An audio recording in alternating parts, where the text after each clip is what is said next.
Welcome to Harry Potter, as read by me. I'm someone who's drinking wine and reading Harry Potter. And this is the Sorcerer's Stone. And I'm reading chapter by chapter. So today is chapter 1, which is The Boy Who Lived. And it's a dramatic reading, but I'm not a professional voice actor, so I don't mean to offend anyone with any of my voices. And the voices will change from moment to moment, let alone paragraph to paragraph. So I apologize ahead of time. All right. Do do do do do do do do do do do do do.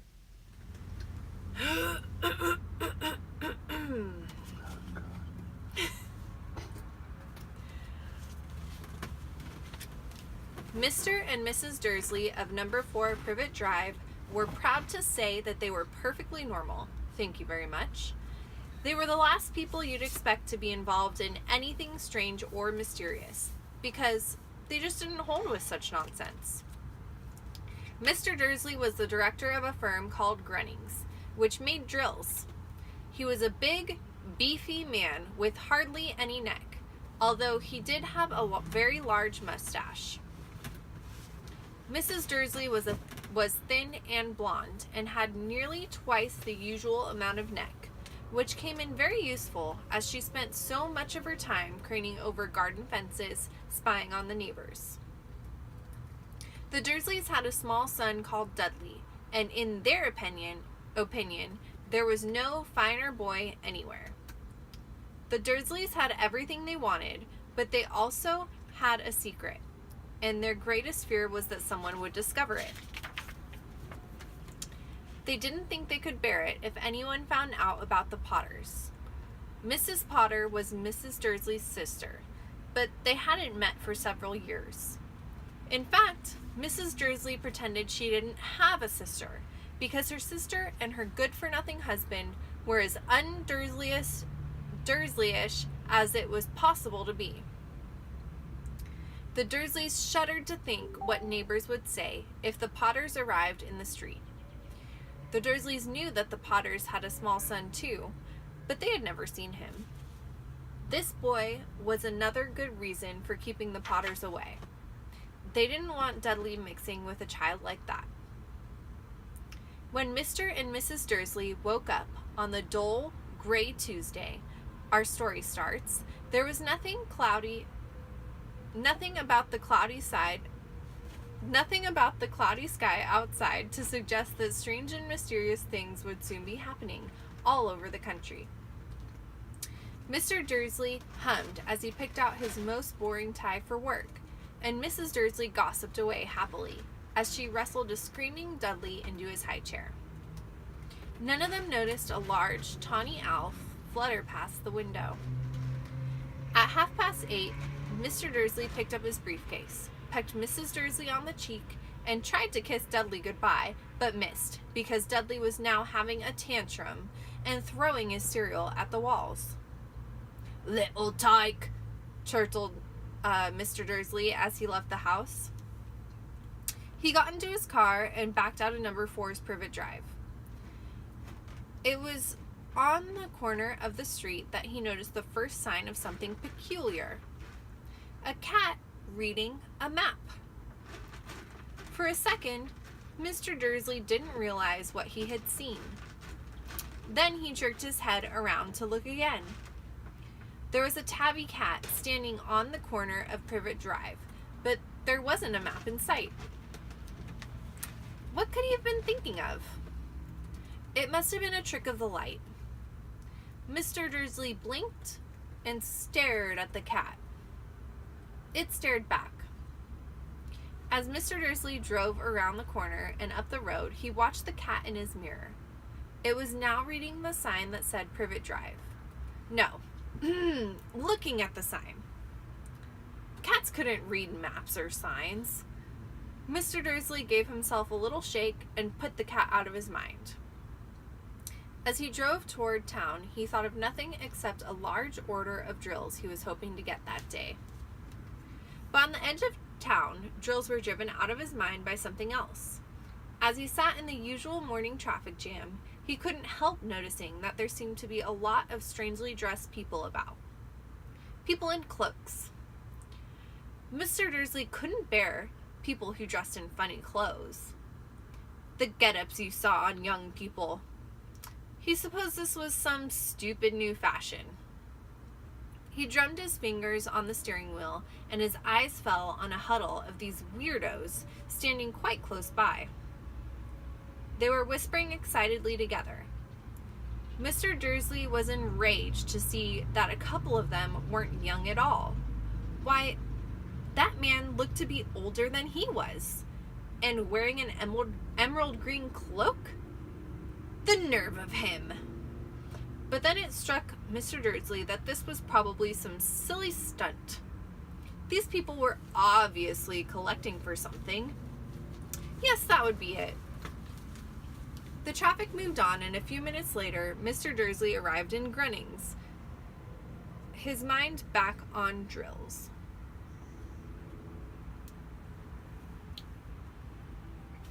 Mr. Dursley always sat with his back to the window in his office on the 9th floor. If he hadn't, he might have found it harder to concentrate on drills that morning. He didn't see the owl swooping past in broad daylight, though people down in the street did. They pointed and gazed open-mouthed as owl after owl sped overhead.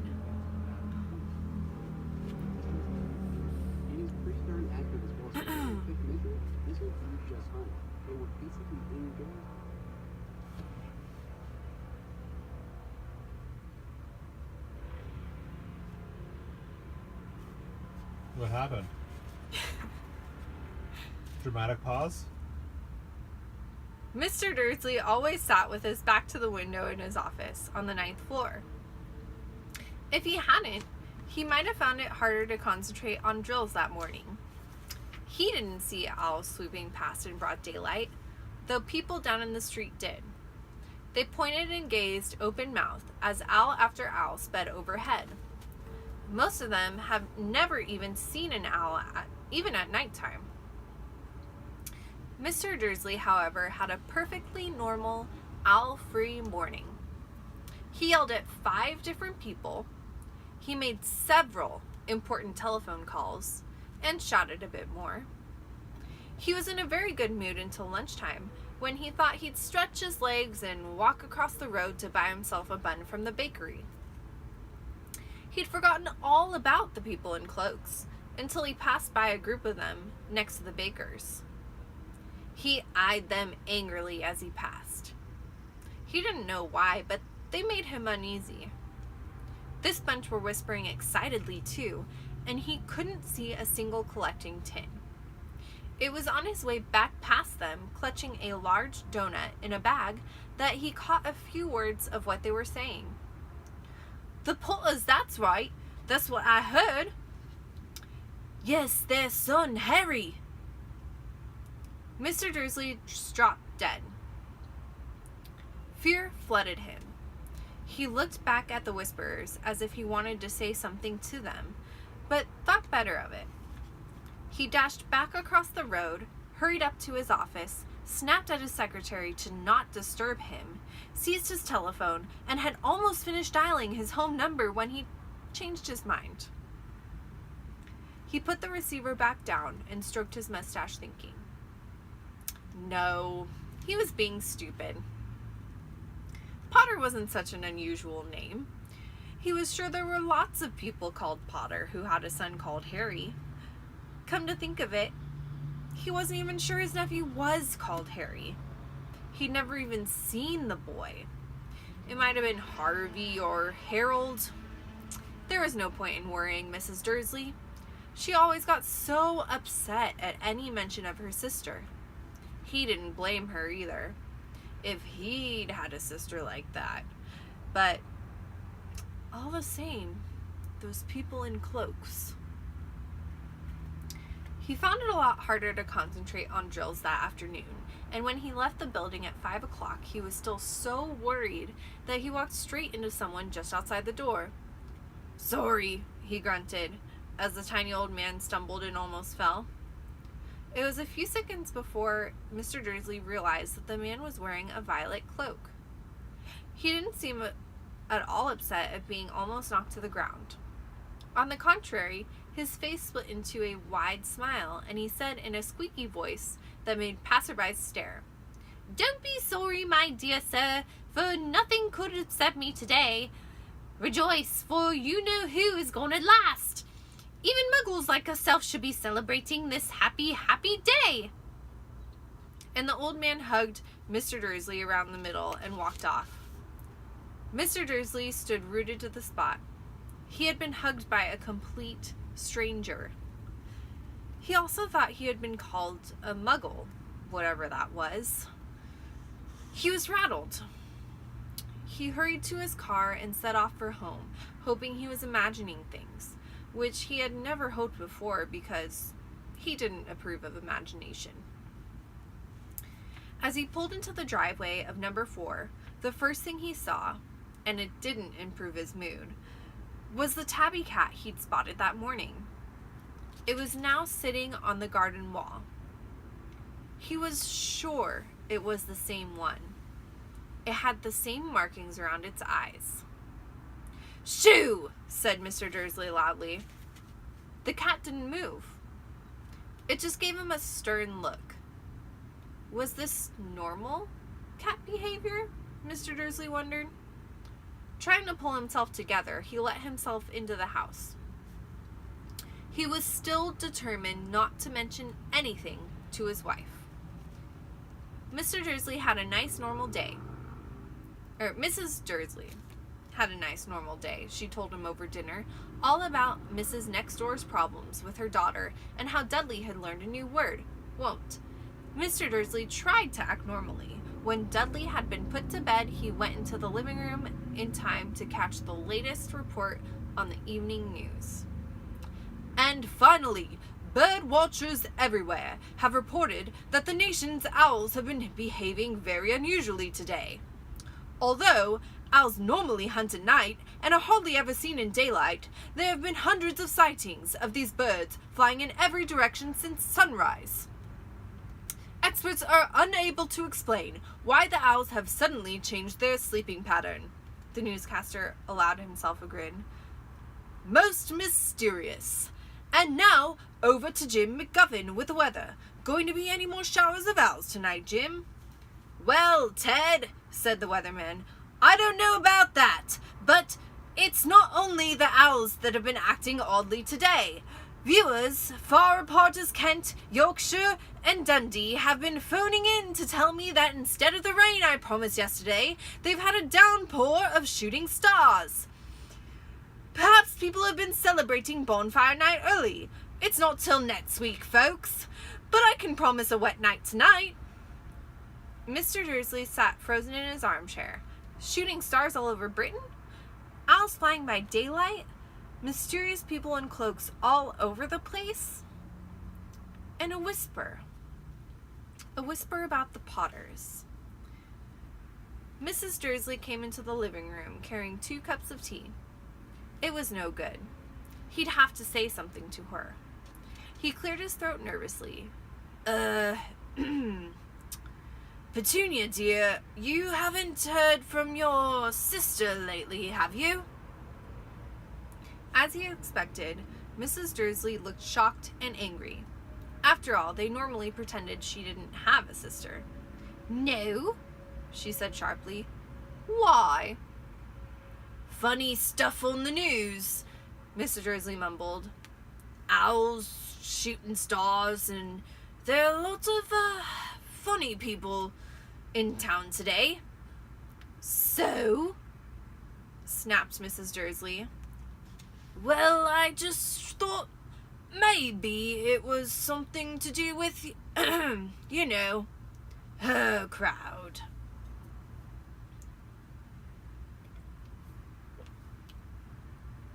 Mrs. Dursley sipped her tea through pursed lips. Mr. Dursley wondered whether he dared tell tell her he'd heard the name Potter. He decided he didn't dare. Instead, he said, as casually as he could, "Their son, he's about Dudley's age now. Isn't he?" "I suppose so," said Mrs. Dursley stiffly. "What's his name again? Howard, isn't it?" "Harry. Nasty common name, if you ask me." "Oh, yes," said Mr. Dursley, his heart sinking horribly. "Yes, I quite agree." He didn't say another word on the subject as they went upstairs to bed. While Mrs. Dursley was in the bathroom, Mr. Dursley crept over to the bedroom window and peered down into the front garden. The cat was still there. It was staring down Privet Drive as though it were waiting for something. Was he imagining things? Could all this have anything to do with the Potters? If it did, if it got out they were related to a pair of, well, he couldn't think he could bear it. The Dursleys got into bed. Mrs. Dursley fell asleep quickly, but Mr. Dursley lay awake, turning it all over in his mind. His last comforting thought before he fell asleep was that even if the Potters were involved, there was no reason for them to come near him and Mrs. Dursley. The Potters knew very well that what he and Petunia thought of their kind. He couldn't see how he and Petunia could get mixed up in anything that might be going on. He yawned and turned over. It couldn't affect them. How very wrong he was. Mr. Dursley might have been drifting into an uneasy sleep, but the cat on the wall outside was showing no sign of sleepiness. It was sitting as still as a statue, its eyes fixed unblinkingly on the far corner of Privet Drive. It didn't so much as quiver when a car door slammed on the next street, nor when two owls swooped overhead. In fact, it was nearly midnight before the cat moved at all. A man appeared on the corner the cat had been watching. Appeared so suddenly and silently, you'd have thought he'd just popped out of the ground. The cat's tail twitched and its eyes narrowed. Nothing like this man had ever been seen on Privet Drive. He was tall, thin, and very old, judging by the silver of his hair and his beard, which were both long enough to tuck into his belt. He was wearing long robes, a purple cloak that swept the ground, and high-heeled, buckled boots. His blue eyes were light, bright, and sparkling behind half-moon spectacles, and his nose was very long and crooked, as though it had been broken at least twice. This man's name was Albus Dumbledore. Albus Dumbledore didn't seem to realize that he had just arrived in a street where everything from his name to his boots was unwelcome. He was busy rummaging in his cloak, looking for something. But he didn't seem to realize he was being watched, because he looked up suddenly at the cat, which was still staring at him from the other end of the street. For some reason, the sight of the cat seemed to amuse him. He chuckled and muttered, "I should have known." He found what he was looking for inside his pocket. It seemed to be a silver cigarette lighter. He flicked it open, held it up to the air, and clicked it. The nearest street light went out with a little pop. He clicked it again, and the next lamp flickered into darkness. 12 times he clicked the putter-outer, until the only lights left on the whole street were the two tiny pinpricks in the distance, which were the eyes of the cat watching him. If anyone looked out their window now, even beady-eyed Mrs. Dursley, they wouldn't be able to see anything that was happening down on the pavement. Dumbledore slipped the putter-outer back inside his cloak and set off down the street toward number 4, where he sat down on the wall next to the cat. He didn't look at it, but after a moment he spoke to it. "Fancy seeing you here, Professor McGonagall." He turned to smile at the tabby, but it had gone. Instead, he was smiling at a rather severe-looking woman who was wearing square glasses exactly the shape of the markings the cat had around its eyes. She, too, was wearing a cloak, an emerald one. Her black hair was drawn into a tight bun. She looked distinctly ruffled. "How did you know it was me?" she asked. "My dear Professor, I've never seen a cat sit so stiffly." "You'd be stiff if you'd been sitting on a brick wall all day," said Professor McGonagall. "All day? When you could have been celebrating. I must have passed a dozen feasts and parties on my way here." Professor McGonagall sniffed angrily. "Oh, yes, everybody's celebrating all right," she said impatiently. "You'd think they'd be a bit more careful, but no. Even the Muggles have noticed something's going on. It was in their news." She jerked her head back at the Dursleys' dark living room window. "I heard it. Lots of owls. Shooting stars. Well, they're not completely stupid. They were bound to notice something. Shooting stars down in Kent. I'll bet that was Daedalus Diggle. He never had much sense." "You can't blame them," said Dumbledore gently. "We've had a precious little to celebrate for 11 years. "I know that," said Professor McGonagall irritably. "But that's no reason to lose our heads. People are being downright careless on the streets in broad daylight, not even dressed in Muggle clothes, swapping rumors." She threw a sharp sideways glance at Dumbledore here, as though hoping he was going to tell her something, but he didn't, so she went on. "A fine thing it would be if, on the day you-know-whom seems to have disappeared at last, the Muggles found out about us all. I suppose he really has gone, Dumbledore?" "It certainly seems so," said Dumbledore. "We have much to be thankful for. Would you care for a lemon drop?" "A what?" "A lemon drop. They're a kind of Muggle sweet I'm rather fond of." "No, thank you," said Professor McGonagall coldly, as though she didn't think this was the moment for lemon drops. "As I say, even if you know who has gone." "My dear Professor, surely a sensible person like yourself can call him by his name? All this you-know-who nonsense. For 11 years, I've been trying to persuade people to call him by his proper name, Voldemort." Professor McGonagall flinched, but Dumbledore, who was unsticking 2 lemon drops, seemed to not notice at all. "It gets so confusing if we keep saying, you-know-who. I've never seen any reason to be frightened of saying Voldemort's name." "I know you haven't," said Professor McGonagall, sounding half exasperated, half admiring. "But you're different. Everyone knows you're the only one you know who, all right, Voldemort was afraid of." "You flatter me," said Voldemort calmly. "Voldemort had powers I will never have." "Only because you're too, well, noble to use them." It's lucky it's dark.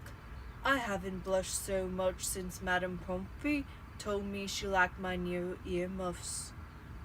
Professor McGonagall shot a sharp look at Dumbledore and said, "The owls are nothing next to the rumors that are flying around. You know what everyone's saying about why he's disappeared and what finally stopped him?" It seemed that Professor McGonagall had reached the point she was most anxious to discuss. The real reason she had been waiting on a cold, hard wall all day, for neither as a cat nor as a woman had she fixed Dumbledore with such a piercing stare as she did now. It was plain that whatever everyone was saying, she was not going to believe until Dumbledore told her it was true. Dumbledore, however, was choosing another lemon drop and did not answer. "What they're saying," she pressed on, is that last night the Voldemort turned up in Godric's Hollow. He went to the Potters. Rumor is Lily and James Potter are that they're dead. Dumbledore bowed his head. Professor McGonagall gasped. Lily and James! I can't believe it! I didn't want to believe it. Oh, Albus! Dumbledore reached out and patted her on the shoulder. I know, he said heavily. Professor McGonagall's voice trembled as she went on. That's not all. They're saying he tried to kill the Potter's son. Harry, but he couldn't.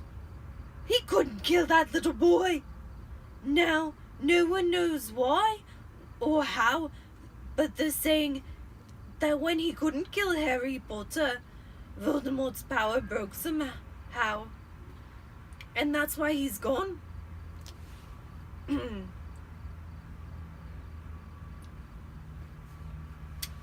Dumbledore nodded glumly. It's true, faltered Professor McGonagall. After all he's done, all the people he's killed, he couldn't kill a little boy. It's just astounding of all the things to stop him. But how in the name of heaven did Harry survive? We can only guess, said Dumbledore. We may never know. Professor McGonagall pulled out a lace handkerchief and dabbed at her eyes beneath her spectacles. Dumbledore gave a great sniff as he took a golden watch from his pocket and examined it. It was a very odd watch. It had 12 hands but no numbers. Instead, little planets were moving around the edge. It made sense to Dumbledore, though, because he put it back in his pocket and said, Hagrid's late. I suppose it was he who told you I'd be here, by the way. Yes, said Professor McGonagall. And I don't suppose you're going to tell me why you're here of all places? I've come to bring Harry to his aunt and uncle. They're the only family he has left now. You don't mean... You can't mean the people who live here, cried Professor McGonagall, jumping to her feet and pointing at number 4. Dumbledore, you can't! I've been watching them all day. You couldn't find 2 people who are less like us. And they've got this son. I saw him kicking his mother all the way up the street, screaming for sweets. Harry Potter, come and live here. It's the best place for him, said Dumbledore firmly. His aunt and uncle will be able to explain everything to him when he's older. I've written them a letter. A letter? Repeated Professor McGonagall faintly, sitting back down on the wall. Really, Dumbledore? You think you can explain all this in a letter? These people will never understand him. He'll be famous, a legend. I wouldn't be surprised if today was known as Harry Potter Day in the future. There'll be books written about Harry. Every child in our world will know his name. Exactly, said Dumbledore, looking very seriously over the top of his half-moon's glasses. It would be enough to turn any boy's head. Famous before he can walk and talk. Famous for something he won't even remember. Can't you see how much better off he'll be growing up away from all that till he's ready to take it? Professor McGonagall opened her mouth, changed her mind, swallowed, and said, Yes. Yes, you're right, of course, but how is the boy getting here, Dumbledore? She eyed his cloak suddenly, as though she thought he might be hiding Harry underneath it. Hagrid's bringing him. You think it wise to trust Hagrid with something as important as this? I would trust Hagrid with my life, said Dumbledore. I'm not saying his heart isn't in the right place, said Professor McGonagall grudgingly. But you can't pretend he's not careless. He does tend to, what was that? A low rumbling sound had broken the silence around them. It grew steadily louder as they looked up and down the street for some sign of a headlight. It swelled to a roar as they both looked up at the sky, and a huge motorcycle fell out of the air and landed on the road in front of them. If the motorcycle was huge, it was nothing to the man sitting astride it. He was almost twice as tall as a normal man, and at least 5 times as wide. He looked simply too big to be allowed, and so wild. Long tangles of bushy black hair and his beard hid most of his face. He had hands the size of trash can lids, and his feet in their leather boots were like baby dolphins. In his vast, muscular arms, he was holding a bundle of blankets. Hagrid, said Dumbledore, sounding relieved. At last. And where did you get that motorcycle? Borrowed it, Professor Dumbledore, sir, said the giant, climbing carefully off the motorcycle as he spoke. Young Sirius Black lent it to me. I've got him, sir. No problems, were there? No, sir. House was almost destroyed, but I got him out all right before the muggles started swarming around. He fell asleep as he was fighting over Bristol. Dumbledore and Professor McGonagall bent forward over the bundle of blankets. Inside, just visible, was a baby boy, fast asleep. Under a tuft of jet black hair over his forehead, they could see a curiously shaped cut, like a bolt of lightning. Is that where? Whispered Professor McGonagall. Yes, said Dumbledore. He'll have that scar forever. Couldn't you do something about it, Dumbledore? Even if I could, I wouldn't. Scars can come in handy. I have one myself above my knee. That is a perfect map of London Underground. Well, give 'em here, Hagrid. We'd better get this over with. Dumbledore took Harry in his arms and turned toward the Dursleys' house. Could I say goodbye to him, sir? Said Hagrid. He bent his great shiny head over Harry and gave him what must have been a very scratchy, whispery kiss. Then suddenly Hagrid let out a howl like a winded dog. Shh! Hissed Professor McGonagall. You'll wake the muggles! Sorry, sobbed Hagrid, taking out a large spotted handkerchief and burying his face in it. But I can't stand it, Lily and James dead, and poor little Ariel to live with the muggles. Yes, it's all very sad, but get a grip on yourself, Hagrid, or we'll be found, Professor McGonagall whispered, patting Hagrid gingerly on the arm as Dumbledore stepped over the low garden wall and walked to the front door. He laid Harry gently on the doorstep, took a letter out of his cloak, tucked it inside Harry's blankets, and then came back to the other two. For a full minute, the three of them stood and looked at the little bundle. Hagrid's shoulders shook. Professor McGonagall blinked furiously, and the twinkling light that usually shone from Dumbledore's eyes seemed to have gone out. Well, said Dumbledore finally, that's that. We've no business staying here. We may as well go and join the celebrations.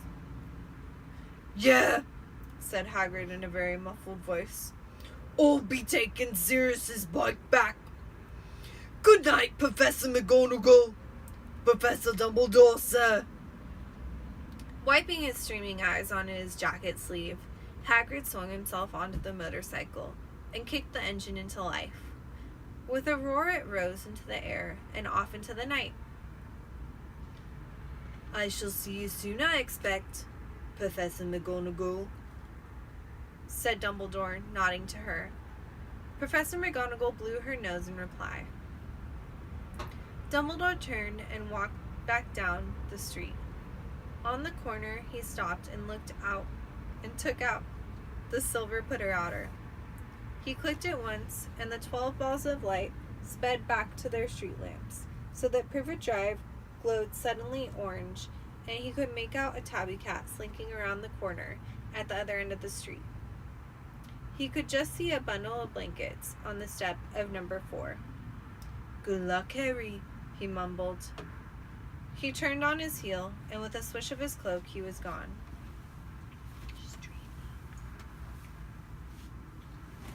Is that it?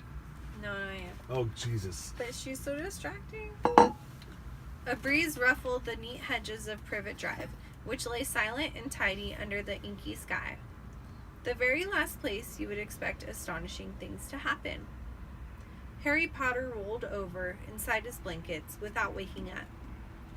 One small hand closed on the letter beside him, and he slept on, not knowing he was special, not knowing he was famous, not knowing he would be awoken in a few hours' time by Mrs. Dursley's scream as she opened the front door to put out the milk bottles, nor that he would spend the next few weeks being prodded and pinched by his cousin Dudley.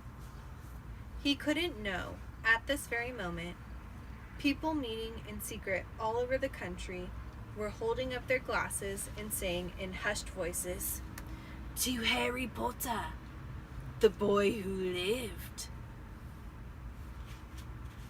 Do that last part again. To Harry Potter, the boy who lived. A little bit more gruff. I want a little bit more. Oh, no.